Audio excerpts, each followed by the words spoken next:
दोस्तों आज के इस वीडियो में हम लोग सोशल साइंस मैट्रिक एग्ज़ाम के लिए जो काफ़ी इम्पोर्टेंट है उसका वीवीआई ऑब्जेक्टिव क्वेश्चंस को अभी कवर करने वाले हैं, जो कि आपका बोर्ड एग्ज़ाम में जिस तरह से आपका पूछा जाता है सेम टू सेम हम लोग उसी हिसाब से यानी कि उसी ब्लूप्रिंट में बिल्कुल यहाँ पे तैयारी करने वाले हैं।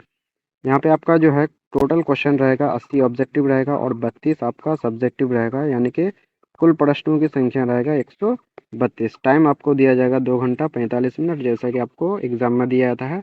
और फुल मार्क्स आपका रहेगा 80 नंबर, जिस तरह से आपका बोर्ड एग्जाम में होता है, और 20 नंबर का प्रैक्टिकल होता है। तो चलिए दोस्तों शुरू करते हैं। जैसे आप देख पा रहे हैं सेक्शन ए में होता है ऑब्जेक्टिव, जो कि टोटल 180 ऑब्जेक्टिव होता है, जिनमें से आपको 40 ऑब्जेक्टिव का ही आंसर करना होता है, ठीक है, ओएमआर शीट में। तो जैसे कि यहाँ पे लिखा हुआ है प्रश्न संख्या 1 से 80 तक, प्रत्येक प्रश्न के 4 विकल्प दिए गए हैं, एमसीक्यू टाइप है, जिनमें से एक ही सही है और आपको इनका सही विकल्प जो है ओएमआर शीट पर भरना है। इनमें से ध्यान रखना है सिर्फ और सिर्फ 40 प्रश्नों का ही आंसर करना है। तो चलिए दोस्तों बिना टाइम वेस्ट किए हुए शुरू करते हैं। ये आपका जो है कल के एग्ज़ाम के लिए काफ़ी इम्पोर्टेंट है।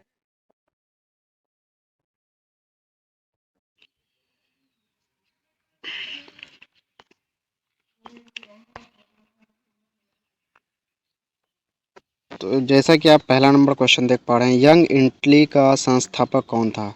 यंग इटली का संस्थापक कौन था? तो आप लोग जानते होंगे यंग इटली का संस्थापक था Mazzini. Option number D right answer होगा। अगला क्वेश्चन है वियना कांग्रेस का अध्यक्ष कौन था? तो वियना कांग्रेस का अध्यक्ष हो जाएगा ऑप्शन नंबर डी, यानी कि मेटरनिख। चलिए नेक्स्ट क्वेश्चन की ओर बढ़ते हैं। अगला क्वेश्चन कह रहा है जर्मनी का एकीकरण कब हुआ? तो जर्मनी का एकीकरण हुआ 1871 में। वेरी इंपॉर्टेंट क्वेश्चन है, ठीक है। गैरीबाल्डी पेशे से क्या था? तो आप लोग जानते होंगे क्या थे, वो नाविक थे। आगे वार एंड पीस की रचना किसने की? Very important question. War and Peace की रचना की लियो टॉल्स्टॉय, यानी कि option number B right answer होगा। अगला है सोवियत संघ का विघटन किस वर्ष हुआ? तो यहाँ पे तो ऑप्शन अलग टाइप का दे दिया गया है। सोवियत संघ का विघटन ध्यान रखना है 1991 में हुआ, और ये टोटल 15 देशों में टूट गए, और इसी के साथ 1991 में शीत युद्ध की भी समाप्ति हो गई। अब यहाँ पे जो है यहाँ कहने का मतलब है सोवियत संघ के संसद का नाम क्या है? तो ध्यान रखना सोवियत संघ के संसद को ड्यूमा कहा जाता है। आगे अप्रैल थीसिस किसने तैयार की? Very important question. तो अप्रैल थीसिस ध्यान रखना है लेनिन ने तैयार की। Option number A right answer होगा। अगला देख लेते हैं अगला क्वेश्चन क्या कह रहा है। अगला क्वेश्चन कह रहा है लेनिन ने नई आर्थिक नीति की घोषणा कब की? तो ये जो है 1921 राइट आंसर होगा, यानी कि ऑप्शन नंबर ए जो है वो राइट आंसर हो जाएगा। आगे अंकोर वाट का मंदिर जो है इसका निर्माण किस शासक के द्वारा किया गया? तो ध्यान रखना अंकोर वाट का मंदिर कहाँ पे है? कंबोडिया में है। और इनके जो है निर्माण जो किए वो कराया कौन? सूर्यवर्मन द्वितीय। सूर्यवर्मन द्वितीय ध्यान रखना है। आगे वेदों की ओर लौटो नारा किसने दिया? तो Dayanand Saraswati. Option number B right answer होगा। अगला क्वेश्चन करा गांधी जी ने साबरमती आश्रम की स्थापना कब की? तो 1915 में। वेरी हाईलाइटेड क्वेश्चन है ये। ब्रह्म समाज की स्थापना किसने की? तो राजा राम मोहन राय, जिसे आधुनिक भारत का पुनर्जागरण का पिता भी कहा जाता है, ध्यान रखेंगे। भारतीय राष्ट्रीय कांग्रेस की स्थापना कब हुई? तो 1885 में 28 दिसंबर। किसने की? तो ए ओ ह्यूम। और ध्यान रखना भारतीय राष्ट्रीय कांग्रेस के पहले अध्यक्ष तो वो थे व्योमेश चंद्र बनर्जी। इसको अंग्रेज जो है सेफ्टी वॉल्व के रूप में इसका इस्तेमाल करने के लिए इसकी स्थापना किए थे। रॉलेट एक्ट किस वर्ष पारित हुआ? तो 1919 में। रॉलेट एक्ट को काला कानून भी कहा जाता है। 1905 में बंगाल विभाजन किसके समय हुआ? तो ध्यान रखना लॉर्ड कर्जन के समय जो है बंगाल विभाजन हुआ। ध्यान रखना 1885 में जो कांग्रेस की स्थापना हुई थी उस टाइम थे लॉर्ड डफरिन, और बंगाल विभाजन के समय लॉर्ड कर्जन। उसके अलावा लॉर्ड डलहौजी ने भारत में जो है प्रथम रेलवे की शुरुआत की। उसके अलावा डाक सेवा, टेलीफोन सेवा, सारा का सारा रेल सेवा इसी का देन है। और फिर हम लोग देखेंगे 1911 में जो शिफ्ट किया गया कोलकाता से दिल्ली कैपिटल को, तो उस टाइम जो थे वो थे लॉर्ड हॉर्डिंग। उस टाइम जो है ये थे। आगे ऑल इंडिया मुस्लिम लीग की स्थापना कब हुई? तो 1906 में हुई। ऑल इंडिया मुस्लिम लीग की स्थापना कब हुई? 1906 में। अगला क्वेश्चन काफी इंपॉर्टेंट क्वेश्चन है। फॉरवर्ड ब्लॉक की स्थापना किसने की? तो सुभाष चंद्र बोस, जिसे हम लोग नेताजी भी कहते हैं। आगे All India Trade Union Congress के अध्यक्ष थे। तो All India Trade Union Congress के अध्यक्ष थे Lala Lajpat Rai. All India Trade Union Congress के अध्यक्ष कौन थे? लाला लाजपत राय। अगला है चौड़ी चौरा की घटना कब हुई? Very important question. चौड़ी चौरा कहाँ पे है? अयोध्या में, गोरखपुर में। चौड़ी चौरा की घटना हुई 5 फरवरी 1922 में। Option number C right answer होगा। अगला क्वेश्चन काफी इंपॉर्टेंट है। अगला क्वेश्चन देख लेते हैं क्या कर रहा है। कह रहा राष्ट्रीय स्वयं सेवक संघ यानी कि आरएसएस की स्थापना कब और किसने की? तो केवी हेडगेवार ने किया था 1985 में। Tata iron and steel company यानी कि टिस्को की स्थापना कब हुई? तो 1907 में। Option number C right answer होगा। अगला क्वेश्चन करा इंग्लैंड में सभी स्त्री एवं पुरुष को वयस्क मताधिकार कब प्राप्त हुआ? तो 1918 में। ध्यान रखना है। Option number D right answer होगा। भारत में पहला फैक्ट्री कानून कब बना? तो 1881 ईस्वी में। पटना में गोलघर का निर्माण किस वर्ष किया गया? तो इस निर्माण शुरू किया गया था 1784 में, लेकिन पूर्ण हुआ था 1786 में। गोलघर का निर्माण अंग्रेज जो है अनाज के भंडार के लिए किए थे। बिहार को पृथक राज्य का दर्जा कब दिया गया? तो 1911 में। ध्यान रखना 1911 में। पाटलिपुत्र नगर की स्थापना किसने की? तो उदयन ने की, या उदयन भी बोल सकते हैं इसको। अगला क्वेश्चन काफी इंपॉर्टेंट है। विश्व व्यापार संगठन जिसका जो है मुख्यालय जेनेवा में है, इसकी स्थापना हुई 1995 में। ठीक है। ये पहले जाने जाते थे गेट के नाम से, GATT। 1948 में इसकी स्थापना हुई थी। आगे 1977 की लोकसभा चुनाव में किस दल को स्पष्ट बहुमत मिला? तो ध्यान रखना है जनता पार्टी। जनता पार्टी कोई एक पार्टी नहीं था, बहुत सारे पार्टियों का विलय होकर के जनता पार्टी बना था। ठीक है। तो पहली बार जो है केंद्र में गैर कांग्रेसी सरकार जो है वो जनता पार्टी से ही बना, और प्रधानमंत्री का नाम था मोरारजी देसाई। योजना आयोग को भंग कर कौन सा आयोग बनाया गया? Very important question. तो नीति आयोग। नीति का पूरा नाम है NITI। N for national, I for institute, F बीच में 4 जोड़ेंगे, T फॉर ट्रांसफर फॉर्मिंग, और I फॉर इंडिया, यानी कि भारतीय परिवर्तन का राष्ट्रीय संस्थान। नीति आयोग या फिर योजना आयोग जो भी हो, इसका जो है अध्यक्ष उस टाइम के PM होते हैं। आगे ग्राम कचहरी का प्रधान कौन होता है? तो सरपंच होता है। पंचायती राज व्यवस्था सर्वप्रथम किस राज्य में लागू किया गया? तो सबसे पहले जो है राजस्थान के नागौर जिला में लागू किया गया। अगला जो है, किसने कहा बिहार के विकास के बिना भारत का विकास संभव नहीं है? तो ये कहे थे डॉक्टर APJ अब्दुल कलाम ने।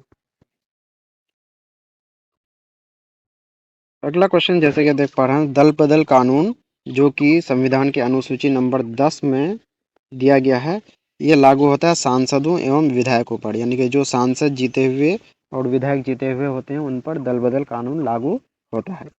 लोकसभा में चुने हुए सदस्यों की संख्या कितनी है? तो 543 है। ठीक है, 543। अगला इंडिका के लेखक कौन है? तो इंडिका के लेखक हैं मेगास्थनीज। कौटिल्य जो है ये हैं किसके लेखक? तो ये राजनीति अर्थशास्त्र के लेखक हैं। कौटिल्य जो है वो अर्थशास्त्र के लेखक हैं। और इंडिका के लेखक कौन है? मेगास्थनीज, जो कि सेल्यूकस निकेटर के राजदूत थे। फायान जो है जो कि चीनी यात्री थे। आंग सान सू की किस देश के नागरिक हैं? तो म्यांमार के। अभी म्यांमार में जो है सेना शासन है। वर्तमान में भारत में कितने केंद्र शासित प्रदेश हैं? तो ध्यान रखना वर्तमान में भारत में 8 केंद्र शासित प्रदेश हैं, और राज्यों की संख्या कितनी है? 28। इनमें से किसे पिछड़ा राज्य कहा जाता है? तो बिहार को कहा जाता है। पिछड़ा राज्य कौन है? बिहार। अगला जो क्वेश्चन है, जनता दल यूनाइटेड पार्टी का गठन कब हुआ? तो 2003 ईस्वी में। जनता दल यानी कि JDU जो कि नीतीश कुमार की पार्टी है, इसकी स्थापना हुई 2003 में। बिहार में संपूर्ण क्रांति का नेतृत्व किसने किया? तो ध्यान रखना है जयप्रकाश नारायण, जिसे लोक नायक के नाम से भी जाना जाता है। तो इस तरह से हम लोग जो है यहाँ पे 40 ऑब्जेक्टिव को कवर कर चुके हैं। फिर हम लोग आगे जो है 41 नंबर से 80 नंबर तक का ऑब्जेक्टिव को कवर करेंगे। जैसे कि आप 41 नंबर क्वेश्चन को देख पा रहे हैं, वर्ष 1975 में भारतीय राजनीति में किस लिए जाना जाता है? तो 1975 में ही जानते हैं हम लोग, जो देश में आपातकाल लागू हुआ, उस टाइम प्रधानमंत्री थी इंदिरा गांधी और राष्ट्रपति थे फखरुद्दीन अली अहमद। पंचायत राज संस्थाओं को संवैधानिक दर्जा किस संविधान संशोधन से प्राप्त हुआ? तो ध्यान रखना है 73वां संविधान संशोधन जो हुआ था, इसी के तहत संवैधानिक दर्जा जो है पंचायती राज संस्थानों को प्राप्त हुआ। और 74वां के तहत जो है नगर पालिका नगर निगम का गठन हुआ। आगे बांग्लादेश कब स्वतंत्र हुआ? तो 1971 में बांग्लादेश स्वतंत्र हुआ। बांग्लादेश के पिता कहलाता है शेख मुजीबुर रहमान। अगला जो है, गुटेनबर्ग ने सर्वप्रथम किस पुस्तक की छपाई की? तो बाइबिल की, यानी कि ऑप्शन नंबर बी होगा। अगला क्वेश्चन है, भारत एक लोकतांत्रिक राज्य है, इनमें से किसमें यह घोषणा की गई है? तो प्रस्तावना में, ऑप्शन नंबर डी। अगला क्वेश्चन है, राजनीतिक दलों को मान्यता और तथा उसका चिन्ह किसके द्वारा प्रदान किया जाता है? तो ध्यान रखना है निर्वाचन आयोग, जिसकी जो है उल्लेख 324 नंबर अनुच्छेद में है, निर्वाचन आयोग। 17वीं लोकसभा चुनाव किस वर्ष हुआ? तो 2019 में। और 2014 में जो हुआ था वो 16वीं लोकसभा चुनाव था, जिसमें बीजेपी को 282 सीट आया था और 17वीं लोकसभा चुनाव में 303 आया था। ठीक है, ध्यान रखना। और 18वीं लोकसभा चुनाव का जो हुआ वो 2024 में होगा। 18वीं लोकसभा चुनाव 2024। भारत में सर्वोच्च न्यायालय के मुख्य न्यायाधीश की नियुक्ति कौन करता है? तो मुख्य न्यायाधीश चीफ जस्टिस ऑफ इंडिया की नियुक्ति करते हैं राष्ट्रपति। यही उनको शपथ दिलाते हैं। ठीक है, अभी जो चीफ जस्टिस है वो है चंद्रचूड़। ये हिंद स्वराज पुस्तक के लेखक कौन है? तो ध्यान रखना है महात्मा गांधी है। भारत में संविधान सभा का गठन कब हुआ? तो 1946 में हुआ। Option number B right answer होगा। अखिल भारतीय ट्रेड यूनियन कांग्रेस के प्रथम अध्यक्ष कौन थे? तो ये क्वेश्चन रिपीट हो गया, लाला लाजपत राय। ऑप्शन नंबर बी होगा।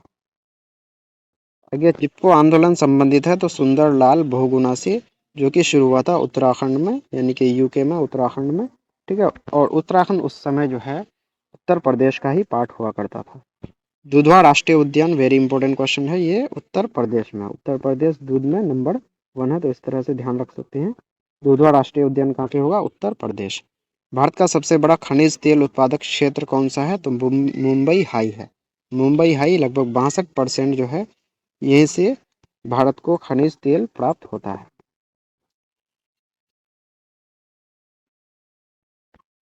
भारत का सबसे लंबा राष्ट्रीय राजमार्ग है, तो यहाँ पे ऑप्शन जो है गलत दे दिया गया है। NH1, NH2, NH6, NH7 दिया गया है, जबकि यहाँ पे होगा NH44 जो है भारत का सबसे लंबा राष्ट्रीय राजमार्ग है, जो कि श्रीनगर से कन्याकुमारी तक जाती। ध्यान रखेंगे। अगला क्वेश्चन देख लेते हैं हम लोग। मुद्रण का आविष्कार किस देश में हुआ? तो मुद्रण का आविष्कार जैसे कि आप लोग जानते हैं चीन में हुआ। आसवन बांध किस नदी में स्थित है? बहुत इंपॉर्टेंट क्वेश्चन है। किस नदी से संबंधित है? तो नील नदी से, जो कि मिस्र में है। अगला क्वेश्चन है, भूकंप संभावित क्षेत्रों में भवनों की आकृति कैसी होनी चाहिए? तो ध्यान रखना है आयताकार होनी चाहिए। सौर ऊर्जा निम्नलिखित में से कौन सा संसाधन है? तो नवीकरणीय संसाधन है।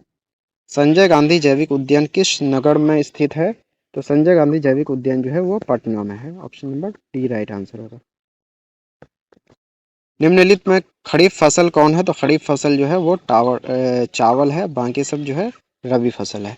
बिहार में कितने प्रतिशत क्षेत्र में वन है? तो 7%, ओनली 7%, जबकि 33% क्षेत्र में, किसी भी क्षेत्र का 33% भाग में क्या होनी चाहिए? वन होनी चाहिए।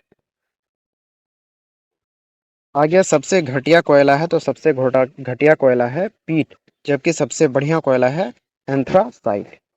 भूकंप केंद्र के ऊर्ध्वाधर पृथ्वी पर स्थित केंद्र को कहते हैं? तो अधिकेंद्र कहते हैं। भारत के किस स्थान पर पहला परमाणु ऊर्जा केंद्र स्थापित किया गया? तो पहला परमाणु ऊर्जा केंद्र जो है वो तारापुर में स्थापित किया गया। भाखड़ा नांगल परियोजना किस नदी पर स्थित है? तो भाखड़ा नांगल परियोजना है सतलज नदी पर स्थित। रेशम उद्योग का प्रसिद्ध केंद्र कौन है, या रेशमी शहर किसको कहते हैं? तो Bhagalpur. Option number B right answer होगा।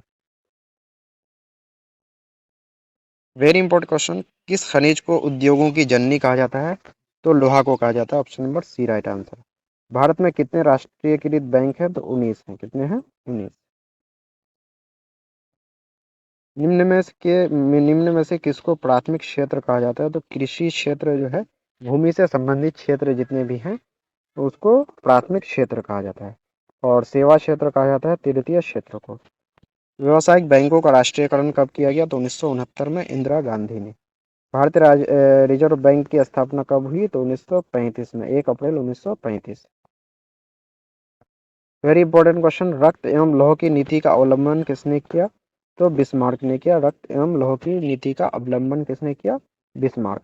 भारत का केंद्रीय बैंक कौन है? तो राष्ट्रीय भारतीय रिजर्व बैंक। अगला क्वेश्चन है ऑपरेशन फ्लड। ऑपरेशन फ्लड जो है वो डेयरी विकास से यानी कि दूध उत्पादन से रिलेटेड है। Operation flood. आगे, भारत में राष्ट्रीय आय की गणना कौन करता है? केंद्रीय सांख्यिकी संगठन। ऑप्शन नंबर ए ये राइट आंसर होगा। भारत में राष्ट्रीय आय की गणना कौन करता है? केंद्रीय सांख्यिकी संगठन। अगला क्वेश्चन है पीसी महालनोबिस की अध्यक्षता में किस समिति का गठन किया गया? तो राष्ट्रीय आय समिति का गठन किया गया। भारत की वित्तीय राजधानी किस शहर को कहा जाता है? तो मुंबई को, क्योंकि यहाँ से वित्तीय लेन देन बहुत ज्यादा होता है। इस वजह से भारत की वित्तीय राजधानी किस शहर को कहा जाता है? मुंबई को कहा जाता है। यहाँ पे बॉम्बे स्टॉक एक्सचेंज भी है। अगला जो क्वेश्चन है, राष्ट्रीय विकास परिषद का गठन कब हुआ? तो राष्ट्रीय विकास परिषद का गठन, ध्यान रखना, एनडीसी का गठन 1952 में हुआ। सोपानी कृषि किस राज्य से संबंधित है? किस राज्य में प्रचलित है? तो ये जो है क्या बोलते हैं उसको, पहाड़ी इलाकों में प्रचलित होता है। तो राइट आंसर हो जाएगा उत्तराखंड। तो इस तरह से हम लोग जो है 80 very very important objective questions को यहाँ पे कवर कर चुके हैं, जो कि आपके बोर्ड एग्जाम में बिल्कुल ऐसे ही आपको देखने को मिल जाएगा। इनमें से बहुत सारे क्वेश्चंस, और आपके बोर्ड एग्जाम में जैसे आप जानते हैं 80 क्वेश्चन ही पूछा जाता है, जिनमें से आपको 40 का ही आंसर करना होता है। तो अब लोग जो है आगे सब्जेक्टिव क्वेश्चंस को देखने वाले हैं। तो सब्जेक्टिव क्वेश्चन देख लेते हैं हम लोग। आपको इसी तरह से बिल्कुल पूछा जाएगा एग्जाम में। सेक्शन बी में है ऑब्जेक्टिव, जिसमें हिस्ट्री है, लघु उत्तरीय प्रश्न। 1 से 6 नंबर तक लघु उत्तरीय प्रश्न है, जिनमें से आधा यानी कि 3 का ही जवाब देना है, और प्रत्येक के लिए 2 अंक है। जो पहला नंबर क्वेश्चन देख लेते हैं क्या कह रहा है। पहला नंबर क्वेश्चन है उपनिवेशवाद से क्या अभिप्राय है, यानी कि उपनिवेशवाद से आप क्या समझते हैं। हुआ आंदोलन की विवेचना करें।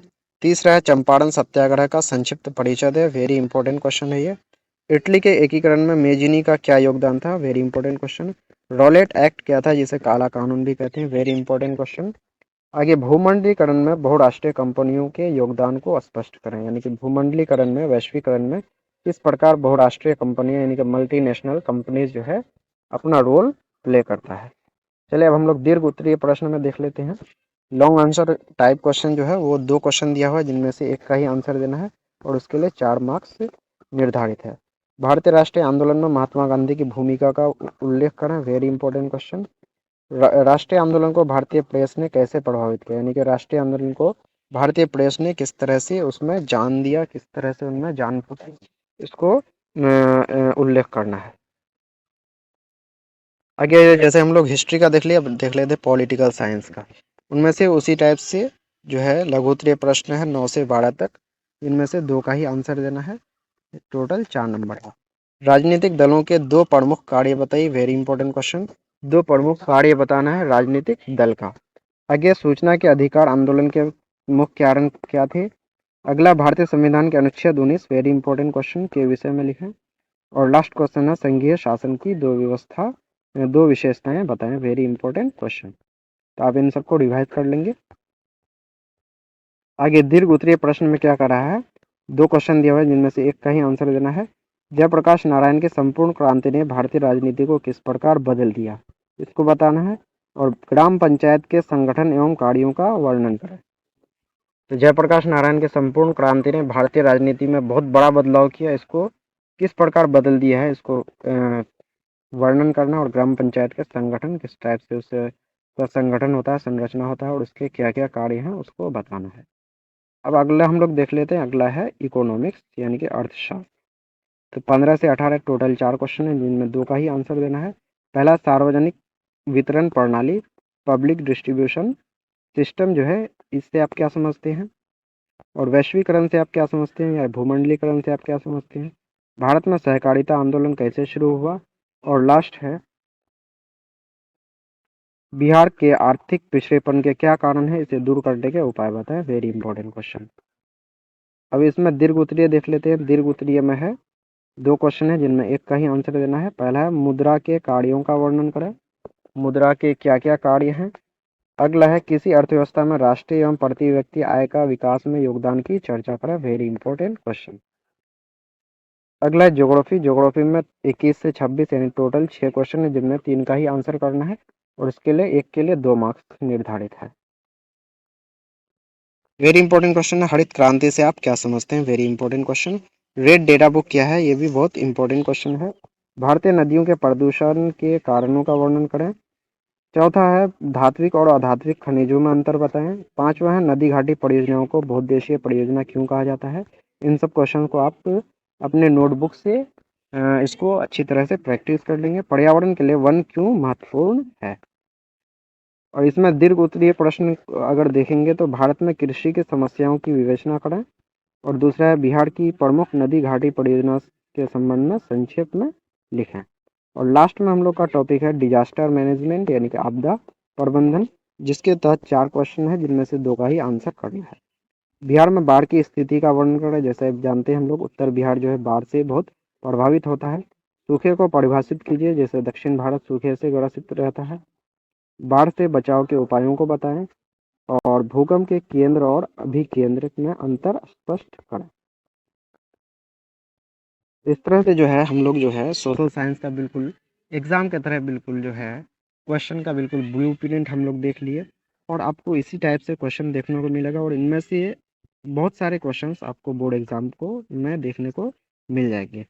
तो चलिए दोस्तों, मिलते हैं नेक्स्ट वीडियो में। इससे पहले जो है हम जो है पॉलिटिकल साइंस, ज्योग्राफी और हिस्ट्री का टॉप 80 या टॉप 100 क्वेश्चंस का वीडियो बना चुके हैं जो कि अपलोड हो चुका है। आप उसको जा कर के देख सकते हैं, वो आपके एग्ज़ाम के लिए काफ़ी हेल्पफुल होगा। चलिए मिलते हैं दोस्तों नेक्स्ट वीडियो में। जय हिंद, जय भारत।